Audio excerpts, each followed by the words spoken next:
Ja vás zdravím pri ďalšej reportáži televízie Connect. Ja som Michaela Ružičková a dnes vás budeme sprevádzať počas celého dňa otvorených dverí na našej strednej odbornej škole technickej v Poprade. Poďte sa s nami pozrieť, čo si aj so sviatočnou náladou pre nás prichystali šikovní učitelia a žiaci. Poďte!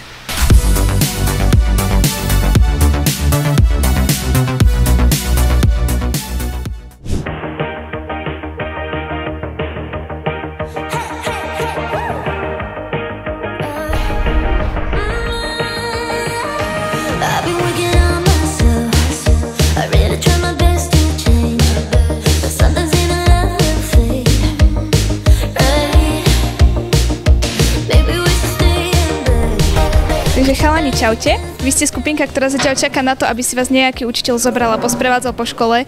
Tým pádom isto máte nejaké očakávania. Môžem sa teba opýtať, aké očakávania máš a skadiaľ si?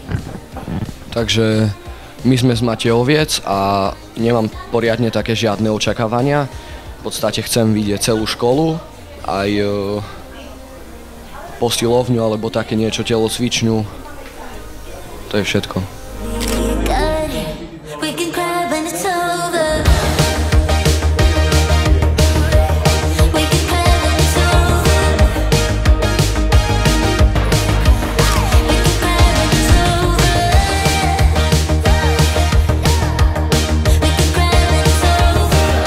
Prekvapilo ťa na dnešnom DODčku niečo, čo si vôbec nečakal? Najviac ma prekvapilo virtuálna realita, to som nečakal, lebo to som videl zatiaľ iba na Tatranskej. A neviem, ešte tá učebňa, kde sú veľmi dobré počítače, tak toto ma prekvapilo najviac.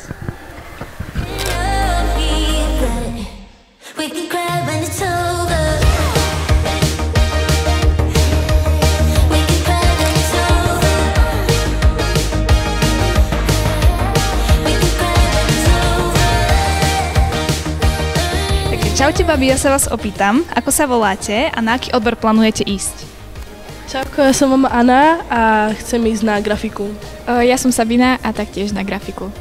Teraz sa vás opýtam, čo vám z toho, čo vám dneska povedali naši učitelia v triedách, čo vás zaujalo najviac? Najviac sa mi asi páčila tvorba filmov a strih. Potom taktiež tu virtuálna realita je celkom fajn, dosť ma to zaujalo. A to je asi všetko, čo sa mi tak najviac páčilo. Ja taktiež grafika a tá tvorba videí, lebo proste, neviem, tak ma to baví a tak pozerať sa na to a takto, že takisto ako Anna.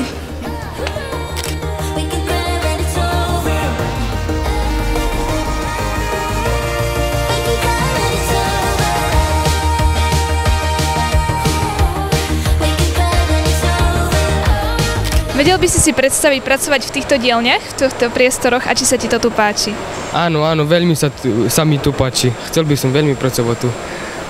Výborne. A opýtam sa ťa, ktorý stroj z týchto, čo ti zatiaľ boli ukázané, sa ti páči najviac? Obrabačkovú.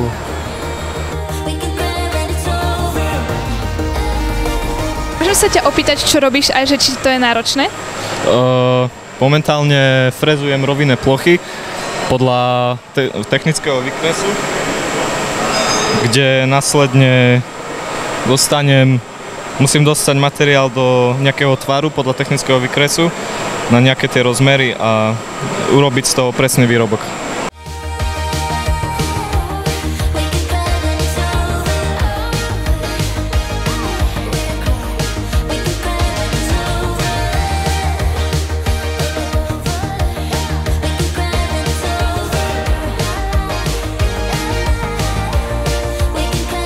Ninka, ja sa ťa opýtam, čo ťa na tomto dni príjemne prekvapilo? Tak, mňa prekvapilo, že tu bolo dosť veľa dievčat.